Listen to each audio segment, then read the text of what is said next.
کہا ہی جاتا ہے کہ ساتھ آپ صلی اللہ علیہ وسلم دنیا سے تو رخصت ہو گئے، لیکن اس طرح عام لوگ رخصت ہوتے ہیں ان کا معاملہ تو یہ نہیں ہو سکتا، وہ پیغمبر تھے، آخری پیغمبر تھے، ان کا مرتبہ مقام تو گویا وہ ابھی بھی اپنی قبر میں حیات ہیں اور وہ ہمیں دیکھ رہے ہیں، اور ہم اگر ان کی مجلس سجاتے ہیں، ان کی محفل اور کا ذکر کرتے ہیں تو گویا غائبانہ طور پہ اس میں شریک بھی ہو جاتے ہیں، ایک طریقے سے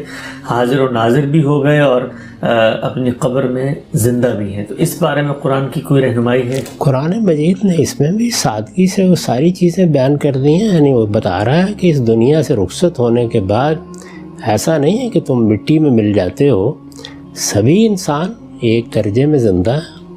شہداء کے بارے میں یہی کہا ہے، فرعون کے بارے میں یہ کہا ہے کہ صبح و شام اس کے سامنے اس کا ٹھکانہ پیش کیا جاتا ہے، تو سب زندہ ہی ہیں لیکن زندگی کی نوعیت مختلف ہے۔ یعنی وہ زندگی جو ہمیں اس دنیا میں حاصل ہے وہ اور طرح کی ہے، وہ زندگی جو شہداء کو، صالحین کو حاصل ہے وہ اور طرح کی ہے، جو خدا کے دشمنوں کو حاصل ہے وہ بالکل اور طرح کی ہے۔ تو اللہ تعالیٰ نے سب کو بیان کر دیا ہے۔ ایسا نہیں ہے کہ مرنے کے بعد، یہ تو اسلام کا بنیادی مقدمہ ہے، یہ جسم مٹی میں مل جاتا ہے، اس کے ساتھ جو بھی ہوتا ہے وہ ہم جانتے ہیں، لیکن انسان کی اصل شخصیت تو اسی طرح رکھی جاتی ہے۔ اور قرآن مجید سے جو تصویر سامنے آتی ہے وہ یہ ہے کہ وہ لوگ کہ جو اپنی زندگی اللہ کے لیے لگا دیتے ہیں اور سبقت کی زندگی بسر کرتے ہیں، وہ اللہ کے ہاں رزق پاتے ہیں، ان پر اللہ کی نعمتیں ہوتی ہیں، اور ان کے بارے میں توجہ دلائی ہے کہ ان کو مردہ مت سمجھو، بل احیاء ولکن لا تشعرون۔ تو ظاہر ہے کہ جب یہ شہداء کے بارے میں کہا ہے تو بدرجہ اتم پیغمبروں کے بارے میں ماننا چاہیے۔ تاہم وہ زندگی نہیں ہے جس کا ہم تصور کرتے ہیں،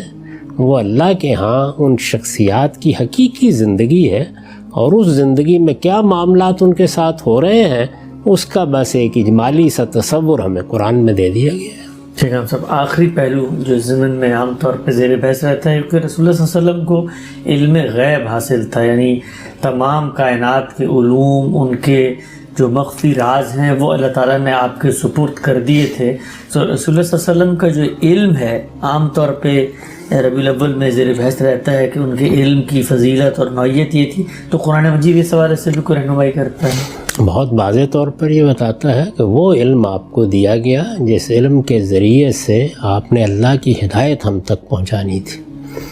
وہ علم قرآن مجید کے ذریعے سے دیا گیا، وہ اللہ تعالیٰ نے قرآن کے علاوہ بھی آپ کو دیا، وہ بصیرت عطا فرمائی کہ آپ اجتہادی معاملات میں ہماری تربیت کریں، ہمیں اطلاق کر کے دکھائیں، اور اس طرح وہ چیزیں جن کو انسان خود نہیں سمجھ سکتا تھا وہ سب کی سب وحی کے ذریعے سے بتا دی گئیں۔ اللہ کے پیغمبر یہ علم لے کر آئے تھے،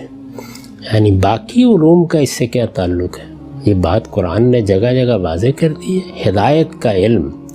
اللہ تعالیٰ کی طرف سے رہنمائی کا علم، اس کا آخری منبع آپ ہی کی ذات والا صفات ہے۔ اب قیامت تک اللہ تعالیٰ نے کیا چاہا ہے، اس کے مرضیات کیا ہیں، وہ ہم سے کن چیزوں کا تقاضا کرتا ہے، اس کو جاننے کا واحد ذریعہ رسالت مآب صلی اللہ علیہ وسلم کی ذات والا صفات ہے۔ یہ علم ہے جو آپ کو دے کر بھیجا گیا ہے، یہ علم ہمیں آپ سے لینا ہے، اور یہی علم ہے کہ جس کی وجہ سے آپ اللہ کے آخری پیغمبر ہیں، اور اللہ کی یہ خاص رحمت ہے پوری دنیا پر کہ اس نے اپنی ہدایت آپ کے ذریعے سے ہم کو دی ہے۔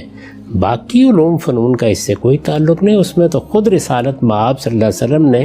مسلم کی روایت ہے، یہ فرمایا کہ انتم عالم و بے امور دنیا کو، تم اپنے دنیا کے معاملات کو مجھ سے بہتر جانتے ہو۔